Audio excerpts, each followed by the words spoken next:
Sheldon, little bootleg ass studio. What happened in this situation right here? We have a lawyer arrested in stabbing death of own client before her divorce case went to trial. A lawyer arrested in stabbing death. You know what? Let me see if it's a video on YouTube for this before I read all of this. A little earlier in the show, we talked about motives, right? But I want you to try this one on for size as a motive. I'm not ready for court. It is a lawyer's greatest fear, right? As a trial date approaches and he's hopelessly behind, that the judge will postpone the case for him. And when he doesn't, it's like, no. So the simple solution, kill your client, because that would do it. That would wipe the case off the books. That's And crazy. prosecutors in Cleveland think that that is exactly what Gregory Moore did, kill his client. Jumped out of the bushes, the proverbial bushes, chasing Eliza Sherman down the street, stabbing her to death on the sidewalk outside of his law office. For what? Eliza was a respected nurse and a mom of 4. She had hired Gregory Moore as her divorce lawyer, and the trial was closing in. But on Palm Sunday 2013, she was murdered. And although police had some pretty strong suspicions, no one was arrested in her death. No one, for 12 years, 1 month, and 8 days. But just last Friday, Hold on. that lawyer For how many years? 12 arrested in her years. death. No one, for 12 years, 1 month, and 8 days. It's wild. This dude almost got away with murder. But just last Friday, that lawyer, Gregory Moore, divorce lawyer, he was arrested. They picked him up in Austin, Texas, and the indictment, it reads like a movie script. Allegedly, on the last day of Eliza Sherman's life, her divorce lawyer, Gregory Moore, texted her, "Come meet me at the office at 4:30 p.m." And remember, this was Palm Sunday, so nobody's around. So when was this? This was 12 years ago. Shit, we in 2005. That was like 2012, 2013. Eliza's case was messy, and she really wanted it to end. Allegedly, her lawyer disconnected his cell phone from the cell network and did not reconnect it until after Eliza was dead. Police say that lawyer swiped his card key at the office building to give himself an alibi, but never went inside. They also say when he knew Eliza was waiting outside, either he or an unknown co-conspirator, attacked her, chasing her down and stabbing her 10 times. Yes, the arrest was a long time coming, but Moore was on the radar of investigators for years.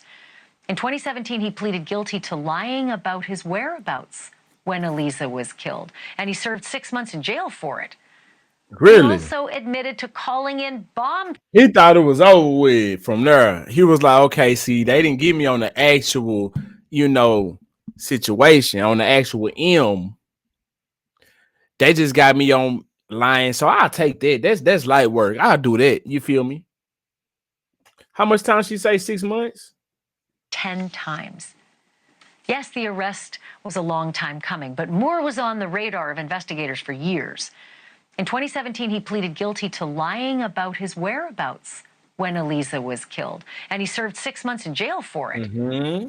He Yeah, that's also light work. admitted to calling in He thought it was over with from there. bomb threats in 2012, also to force delays in clients' trials that maybe he wasn't ready for. Wow, that's He lost his crazy. law license over it all as well. Tonight, he is charged with aggravated murder, conspiracy, and kidnapping. Music to Look at all of the ways that they can do things to get what they want done in the justice system. You see what I'm saying? To make it work for them. It's not fair at all, man. That's the ears crazy. of people who love and miss Eliza Sherman. My next guest is among them. Maria Zoll was a friend of Eliza's for decades when they were nurses together, and she never stopped hoping for news of this arrest. Maria, thank you so much for being on with me. And, I know it's been over a decade, but I'm very sorry that you have endured this loss, that your friend has endured her family has endured her loss. What's your reaction to Gregory Moore's arrest? Well, I was so happy, you know. We've been waiting for this for a very long time. And, you know, Did they I wouldn't suspect give the up husband? on getting. I wonder, was the husband ever, suspected as a person of interest since they were divorcing? You see what I'm saying? And maybe that's what he thought.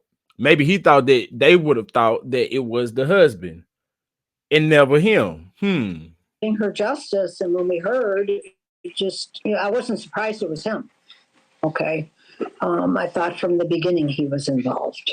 So I'm just very pleased. Why would you think from the beginning that the lawyer was involved? What gave you indication? Like, was he acting weird?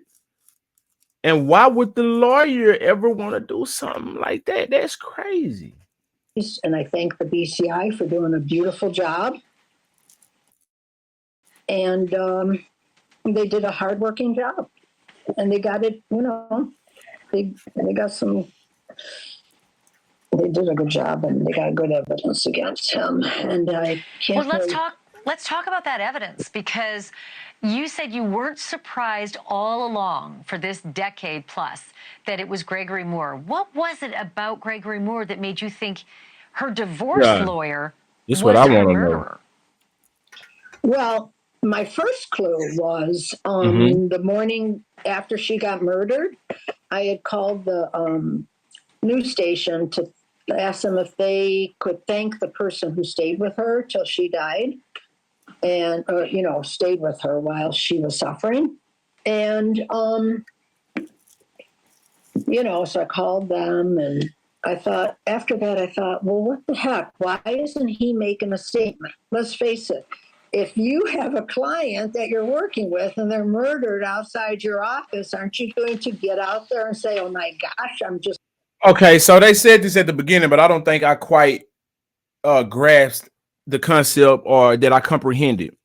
But he did this at his office? I missed that part. That's crazy. That's stupid. I know they said he swiped his card, but he never went in. That was his alibi. Okay, so his alibi was that he was supposed to be at his office. Why would you do this at your office? And you supposed to be there? Like, I don't get it. Was heartbroken. Confused. I can't believe this has happened to her. You know, I mean, no statement. And to me, that was bizarre. And her husband made no statement. So that, you know, that was my first clue, was him. And then it proceeded, you know, where they. Okay, so her husband made no statement as well. So damn, that should have rolled some type of suspicion about him as well. They were talking, they gathered evidence, and he had not,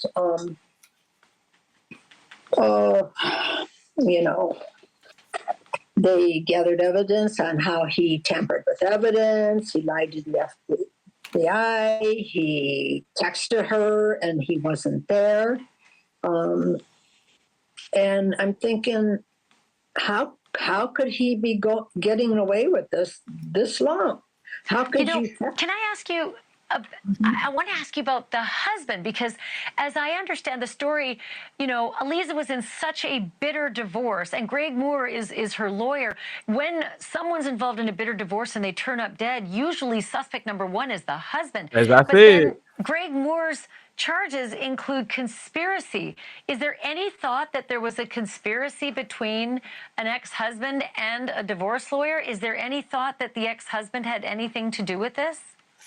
Well, that was our thought. You know, I mean, I felt that maybe her husband and him were involved. You know, I mean, I'm not going to accuse anyone, but that's, you know, why would the lawyer just do this? Right. I mean, I just find it hard to believe. Maybe, I mean, I don't know if the motive for murder is I'm not ready for trial, so I'll just kill the client and get this off the docket. It just seems incredible. But, you know. And maybe he was already paid in full and he wasn't prepared to do the job that he was paid for, and there was no way that he could return that money, and maybe he was paid handsomely. I don't know. That's what I'm thinking. The ex-husband died, so it's not as though he can be brought to trial at this point. But do you know how Eliza's 4 kids feel about A, the arrest of Gregory Moore, and B, the suspicions that it might have been Eliza's husband who might have been a co-conspirator? Well, I have not talked with them where I could say how they feel right now. I'm sure they're going through a lot. I think everybody thought that her husband was involved. So that's not an uncommon thought, and it's been very difficult to think that, but it makes sense to everyone. I mean, here we are 12 years later and finally an arrest. Do you have any idea what took so long to make an arrest? Well, yeah, I have a problem with the 12 years. The BCI got the case about 4 years ago, and they've worked very hard on it, and they've been able to get this arrest. I don't understand what happened the other years. From what I did hear a while ago is that Cleveland had refused help from the BCI all that time. So I don't know, I could only go by what I heard, but why the BCI wasn't allowed to help, I don't know. So I'm thanking them. Well, for doing a well done job. I certainly am hoping for justice for Eliza, for you. She was such a dear friend of yours, and then for Eliza's children and other family and friends of hers. It's been a long time coming. We'll keep looking at the case, and we'll pray for justice for you. Thank you so much for being here, Maria. Thank you so much. We will get justice. We will get justice. And we'll follow the story. Thank you for. All right. So that's a wild story right there. You just gonna take out your client because you ain't prepared for the case. Wild business right there. So yeah, I hope justice is served and he get what's coming to him. Hit that like button, subscribe to the channel. We're gonna move on along to this next story.